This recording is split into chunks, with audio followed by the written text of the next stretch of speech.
lendemain de leur genre et le féminisme, tout comme les jeudis Ladies Night du Café Campus, ne serviront plus à rien. C'est d'ailleurs ce qu'a essayé Richard Martineau, qui avait une grosse envie. Ce week-end, j'ai pas peur de le dire. J'ai changé de sexe pendant 5 minutes. J'avais envie, mon gars, de pisser à mon gym. La toilette des hommes était prise. J'ai entendu. Je me suis soudainement auto-identifié comme femme. J'ai eu une envie soudain d'être une femme. Pendant 5 minutes, je suis rentré à la toilette des femmes. Si j'étais sorti, et il y avait une femme qui avait dit « Monsieur, faites-le à la toilette des femmes. Qui vous dit que je suis un homme? » Ouais. Réduire la dysphorie de genre à une envie de pipi, c'est quand même audacieux. En plus, cette année, les drag queens nous envahissent de partout. La fée de Noël était personnifiée cette année par la drag queen Barbada au défilé du Père Noël. Denise Bombardier n'était pas prête à ça.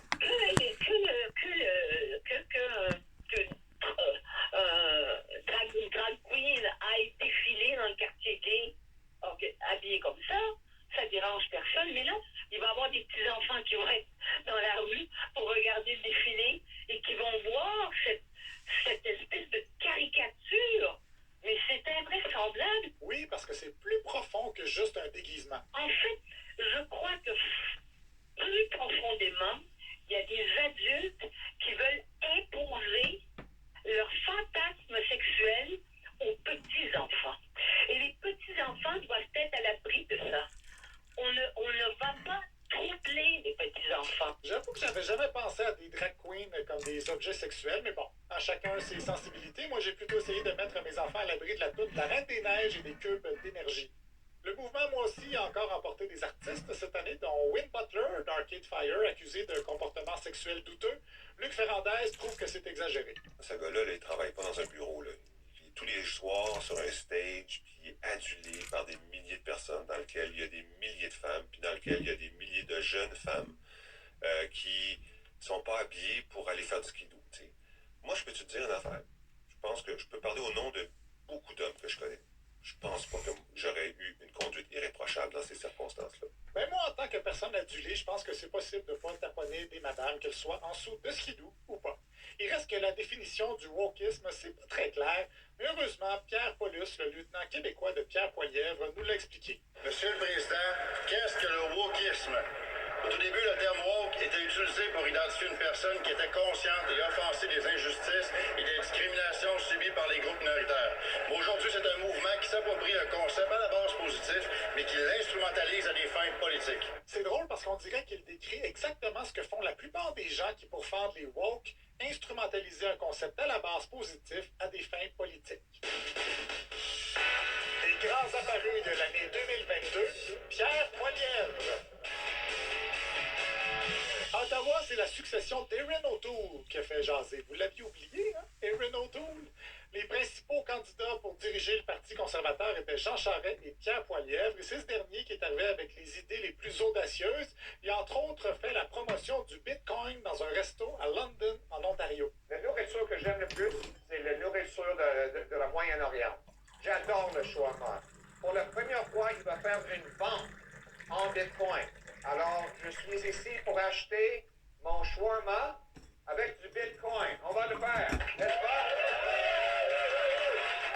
Exactement. On va contrer l'inflation. Si les gens avaient suivi son conseil à l'époque et pris des bitcoins pour contrer l'inflation, ils seraient dans la chenoute en chichtaouk, si vous me permettez l'expression.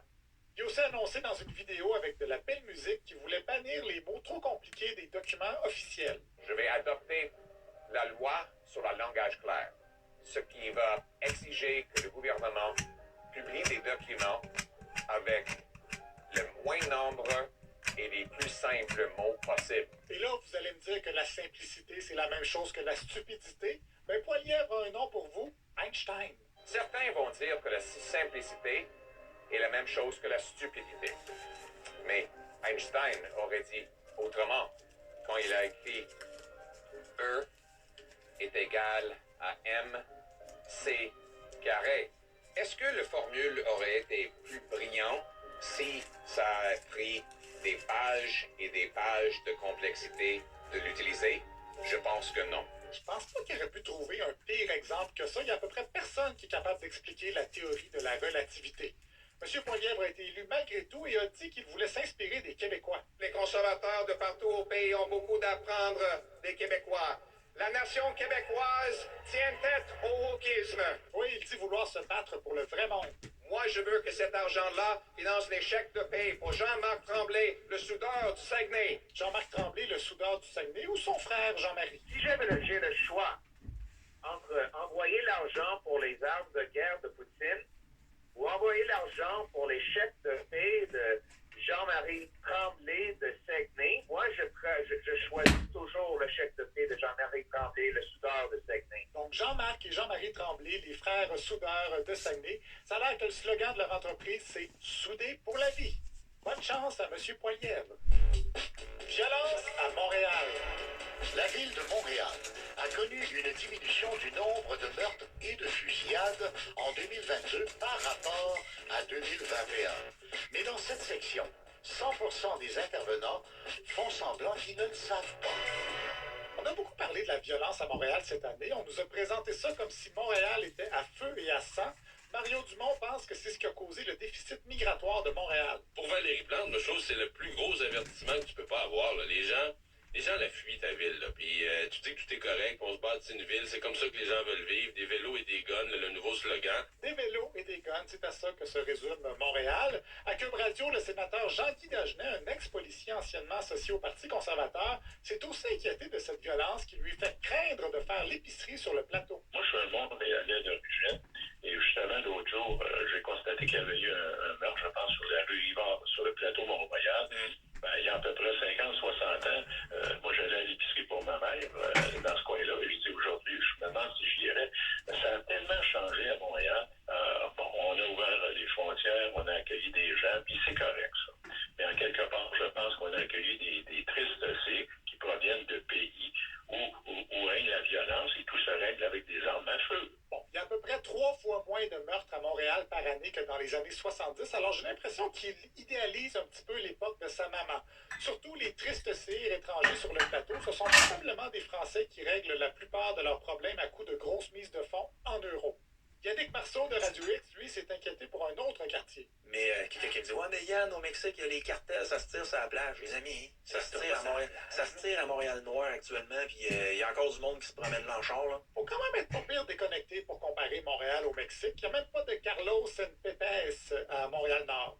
Faut dire que pour certains, les policiers ont les mains liées. Hein? C'est ce que pense le chroniqueur chasse-pêche de Radio X et auteur du livre Le gibier en toute simplicité, Stéphane Bonnet. C'est quasiment eux autres qui ont les menottes, bol avant de pouvoir faire de quoi. Puis tu sais, on n'a pas parlé d'appliquer la loi pure et dure et simple. Mais là, après ça, tu as toutes les tics, les races qui rentrent là-dedans, puis il faut qu'ils fassent attention, puis il faut pas qu'il y ait de racisme, puis il faut pas... Hey, ça finit plus. Les policiers sont obligés de ne pas être racistes. Ça n'a plus d'allure.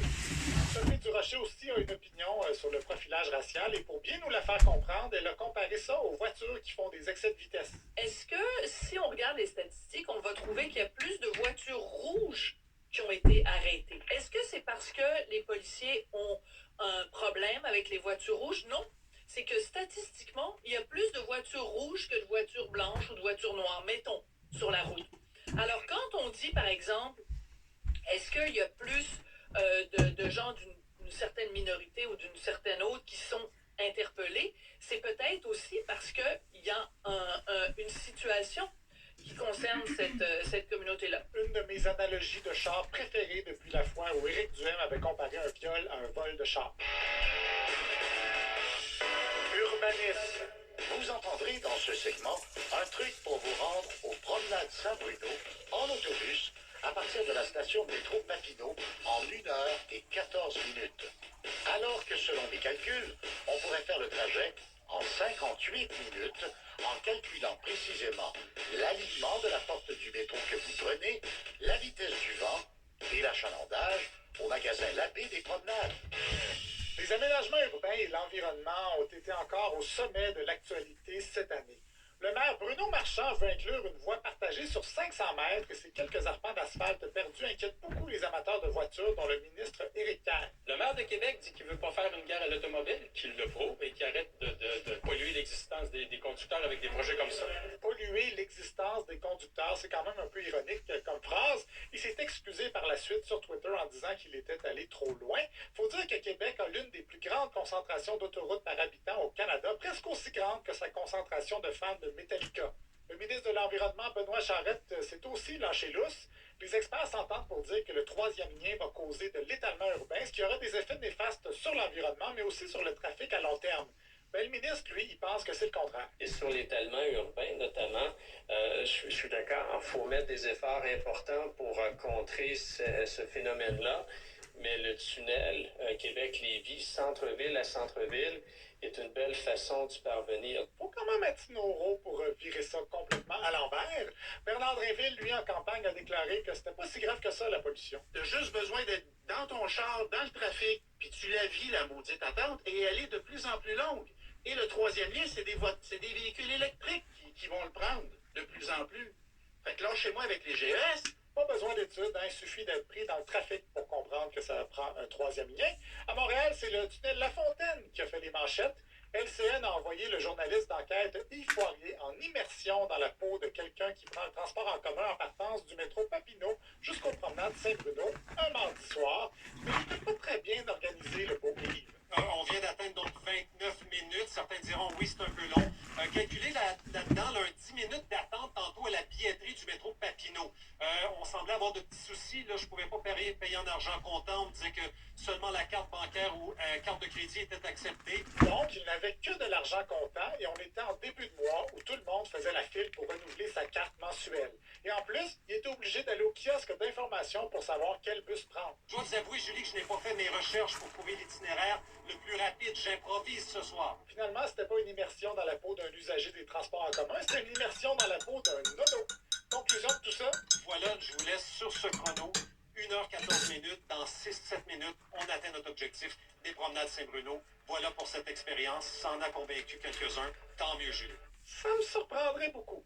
Les transports actifs ont encore fâché des gens cette année. Mario Dumont en avait long à dire sur le déneigement des trottoirs. On a tellement idéologiquement inscrit le vélo comme quelque chose d'important qu'il n'y en a pas tant que ça. Là. Ça reste une... Je sais, j'ai pas le droit de dire ça, mais c'est une petite minorité. Là, t'en vois passer des vélos quelques-uns. Imagine l'importance de ces gens-là, ce qui coûte per capita, comment ils sont rendus dans toutes les décisions de la ville, à l'hôtel de ville. On ne parle que d'eux, on est obsédé par eux. Le puissant lobby des vélos a encore sévi. Dominique Dumas de Radio X, lui, est plutôt inquiet quant à l'avenir pas très radieux causé par les changements climatiques. Moi, j'appelle ça du fascisme vert. On est rendu là. Green fascism. Ben, c'est quoi? C'est parce qu'on décide où vous allez habiter. Tu n'auras pas le choix d'habiter dans un bloc appartement, de prendre l'autobus. Tu ne pourras pas voyager. Ça va coûter beaucoup, beaucoup trop cher. Tu vas juste... Puis même tes déplacements vont être limités parce que tu vas te déplacer en fonction de ce que le transport en commun va t'offrir. Exact. Oui, le fascisme vert, ce terrible monde où l'air est bon, l'eau est propre et les petits oiseaux cuits-cuits. Les grands apparus de l'année 2022, Jacques Gourde. Le député Jacques Gourde est reconnu pour ses envolées à la Chambre des communes. C'était drôle un certain temps, mais c'est devenu un petit peu ridicule. Je vous en ai choisi quelques-unes. Pourquoi ce gouvernement récolte-t-il toujours des nouveaux scandales? Le gouvernement libéral prendra l'engagement de ne pas augmenter les taxes et les impôts de tous les Canadiens! Voilà, Monsieur le Président, une partie de la direction du prochain gouvernement conservateur! Dans le gouvernement, y a-t-il des vrais gestionnaires pour sonner les cloches de l'incompétence libérale? Personne à l'intérieur de ce gouvernement n'a posé de gestes pour éviter la perte de 11,9 milliards de dollars. C'est un nouveau scandale! Monsieur le Président, est-ce qu'il existe un vaccin contre l'incompétence libérale? Quel sapin! Essaie encore de nous passer le premier ministre et l'NPD pour les 4 prochains budgets! C'est vraiment très inquiétant, Monsieur le Président! C'est un nouveau scandale! C'est ce que j'aime bien appeler le théâtre d'été de la démocratie. Ben voilà, c'était 2022, ça donne un petit peu hâte à l'année prochaine quand même. Merci à Philippe Roberge qui a travaillé comme un forcené pour réaliser ce bêtisier, à Paul Aude pour ses superbes présentations, à Charles-Alexandre Théoret et Suzy Bouchard qui nous ont fourni plusieurs bonnes blagues, ainsi qu'à tous ceux qui ont participé à l'exercice à leur insu. Merci aussi à tous ceux qui, tout au long de l'année, m'envoient des pistes pour trouver les meilleures citations de l'année. Sans vous, je serais bien peu. Et là, je vous souhaite une bonne année 2023!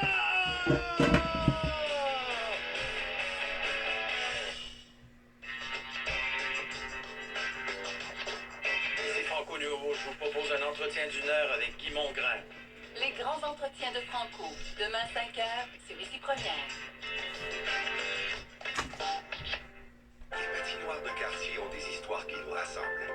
Par-delà la diversité des paysages, des accents et des réalités sociales, la communauté et la culture se créent en jouant.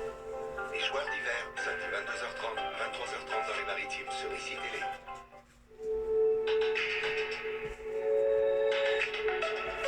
Vous écoutez ici Radio-Canada Première. Au 106.3 à Québec. Du cœur aux idées.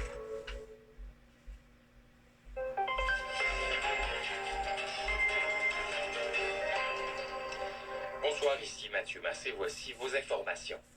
Au Brésil, Luiz Inácio Lula da Silva a été investi président après avoir prêté serment devant le Congrès. L'icône de la gauche brésilienne renoue donc avec le pouvoir 12 ans après l'avoir quitté. Et comme le rapporte Stella Dupuis, de nombreux défis l'attendent. Foule imposante était réunie à Brasilia pour accueillir le président Lula et célébrer son retour au pouvoir. Beaucoup de ses partisans étaient vêtus de rouge, soit la couleur emblématique du Parti des travailleurs. Ce Brésilien est arrivé dans la capitale Madrid pour être sûr de ne rien manquer. Je suis très content d'être ici. Cette victoire n'est pas seulement celle d'un parti ou d'un candidat, tout le pays en ressort gagnant, dit-il. Dans son discours d'investiture, le président a accusé son prédécesseur d'extrême droite, Jair Bolsonaro, d'avoir épuisé les ressources en matière de santé et d'éducation. J'envoie un message d'espoir et je m'engage à reconstruire le pays avec le peuple brésilien, dit-il. Mais comme l'explique Jean Daudelin, un spécialiste du Brésil, le nouveau président devra gouverner dans un contexte difficile. Lula reprend le pouvoir et trouve un pays profondément divisé. Il rappelle que Lula devra composer avec un congrès à majorité conservatrice et qu'il aura fort à faire, notamment pour freiner l'augmentation de la pauvreté. Le gouvernement Bolsonaro laisse un héritage empoisonné. Il n'y a pas d'argent pour faire de grands programmes sociaux. Jair Bolsonaro, lui, a quitté le Brésil avant la fin de son mandat et n'a donc pas assisté à la cérémonie d'investiture. Ici Stella Dupuis, Radio-Canada, Montréal.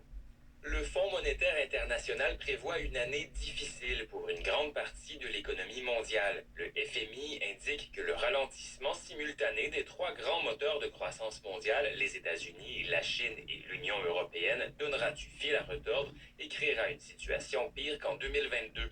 L'organisation a abaissé en octobre sa prévision de croissance mondiale 2023 pour intégrer les tensions liées à la guerre en Ukraine, à l'inflation et à la remontée des taux d'intérêt, en soulignant que la situation pourrait nettement se dégrader. En Somalie, la sécheresse qui frappe le pays ruine les éleveurs et les agriculteurs désespérés de ne voir aucune goutte d'eau tomber à certains endroits depuis 2 ans. Ce pays d'Afrique orientale a toujours connu des cycles de sécheresse, mais les observations des scientifiques montrent qu'elles sont désormais plus longues et plus fréquentes.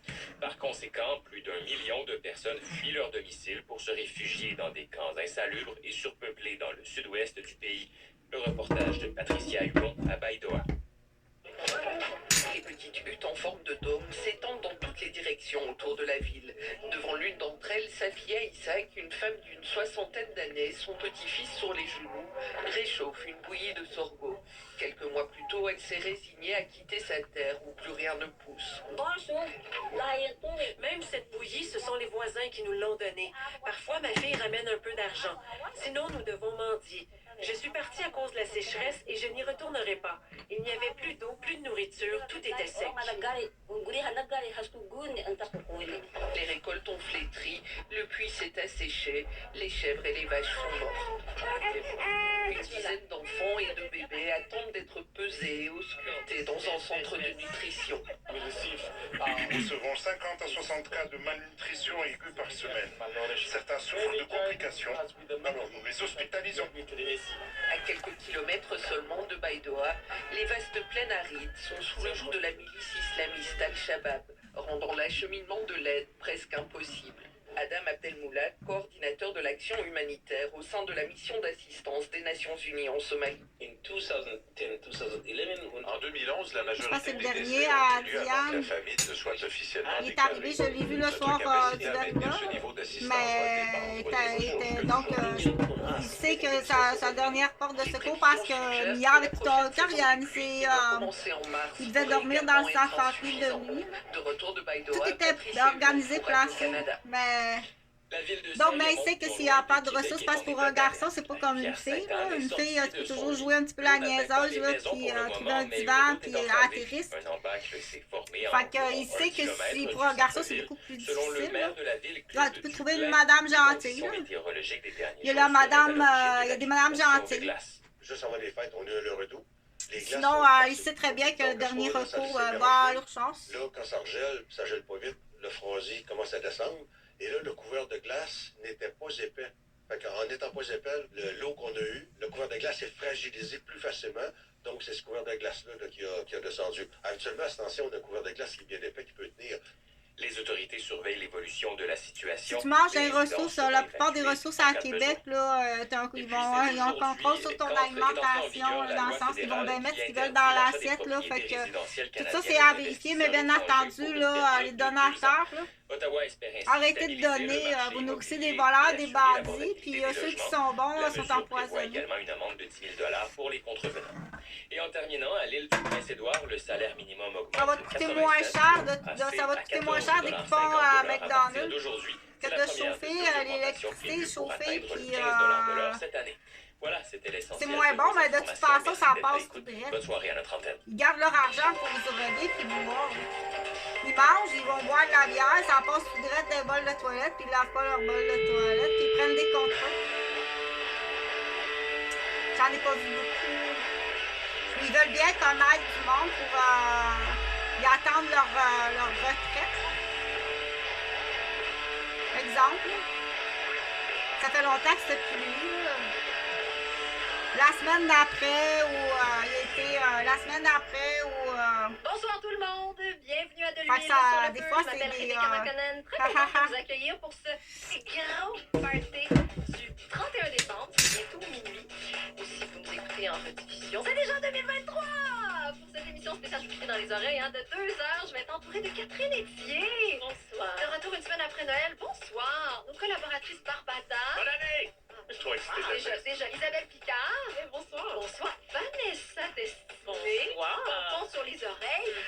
Plus tard, dans cette deuxième heure, on va avoir Guylaine Tanguay, Anne-Marie Cadieux, Patrick Emmanuel Abélard. Et avec nous pour cette première heure, Alexandre Barrette. Pour la première fois ici, première depuis Belle Lurette. Allô? Depuis Belle Lurette. Bienvenue. Ça nous fait plaisir de t'accueillir. Merci beaucoup. Magali Lépine-Blondeau. Bonsoir. Et on a aussi le chroniqueur, on va l'avoir tantôt, David Thibodeau, qui est à Vancouver. En musique, Pierre Quenders. Yes. Merci d'être avec nous. Bonne année tout le monde.